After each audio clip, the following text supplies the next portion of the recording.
দাবি করছি যে এই নির্বাচনে যেন অবাধ, নিরপেক্ষ এবং সকলের কাছে গ্রহণযোগ্য হয়, সেই ধরনের একটা নির্বাচন যেন নির্বাচন কমিশন উপহার দিতে পারে এবং সেইভাবেই যেন কাজ করে। আমার সাথে একটা কথা আছে, আমরা কিন্তু সমস্যায় আছি, দেশ জাতি বড় সমস্যায়।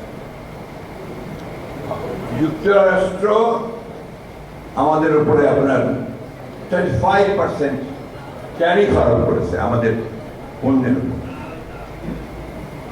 আমাদের যে মূল যেটা আমরা রপ্তানি করি, এই রপ্তানি দ্রব্যটা হচ্ছে R&D, পোশাক।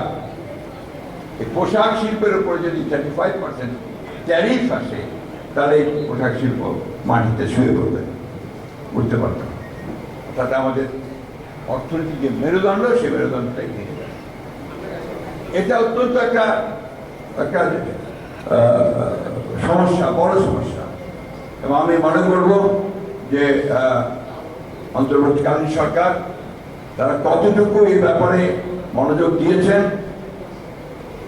আমি জানি না, তবে আরো অনেক বেশি মনোযোগ দিয়ে সবচেয়ে যোগ্য ব্যক্তিদের এই সম্পর্কে বার্গেন করে নিয়ে তাদের মার্কিন যুক্তরাষ্ট্রের সঙ্গে কাজ করাটা প্রয়োজন ছিল। সময় বোধহয় এখনো চলে যায়নি, এখনো সময় আছে এই বিষয়গুলো আলোচনা করে আমাদের ইন্ডাস্ট্রিগুলো বেঁচে থাকে, আমাদের মেয়েদের কর্মসংস্থান যেন নষ্ট না হয়, আমাদের অর্থনীতি যেন ক্ষতিগ্রস্ত না হয়, সেই বিষয়টা তারা অবশ্যই দেখবেন।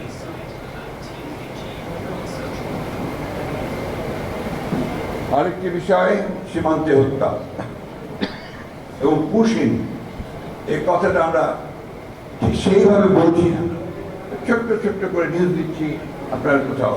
আমি সাংবাদিক ভাইদেরকে অনুরোধ করবো, সকল সংবাদকর্মী, সংবাদ মাধ্যম সবাইকে অনুরোধ করবো এই ব্যাপারটাকে সিরিয়াসলি রাখার জন্য। এটা কোনো হালকা ব্যাপার নয়, প্রতিদিন ঘটছে না এবং সীমান্তের চারদিকে ঘটছে। সুতরাং এই বিষয়টাকে আরো গুরুত্ব সহকারে জনমত সৃষ্টি করার ব্যাপারে নিয়ে আসার দরকার এবং এ ব্যাপারে সরকারের প্রতিও আহ্বান জানাবো যেন সরকার এই বিষয়টাকে অত্যন্ত গুরুত্ব দিয়ে ভারতের সঙ্গে এটা দর কষাকষিতে চূড়ান্ত পর্যায়ে যায়। আরেকটা বিষয় আছে পানির হিস্যা। আবার ফেনীতে বন্যা শুরু হয়েছে, এখন বর্ষাকাল আরো শুরু হবে।